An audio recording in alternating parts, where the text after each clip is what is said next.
سي وليد، عندي سؤال آني يطرح نفسه قبل ما ندخلوا لمحاور هذا النقاش، يخص مسودة مشروع القرار الأمريكي الخاص بملف الصحراء المغربية، والذي سيتم التصويت عليه أواخر شهر أكتوبر.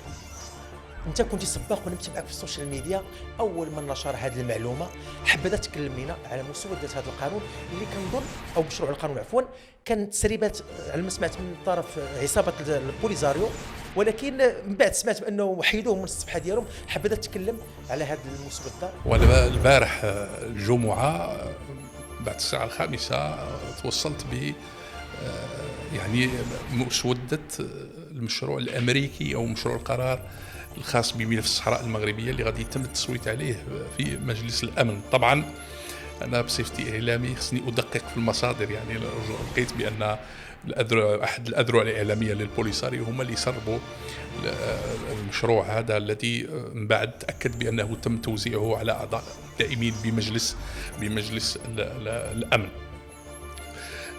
المشروع انا خلاني يعني كي قريته كتبت تغريده عفويه وقلت شكرا عمي ترامب، يعني بكل صراحه، لان تشكر الرئيس الامريكي. ايه طبعا، لان ما سنعيشه ان شاء الله في الايام المقبله نهايه بالضبط يوم 30 اكتوبر المقبل، على ما اعتقد سيكون يوما تاريخيا بالنظر الى ما جاء في مسوده القرار الذي تم تسريبه.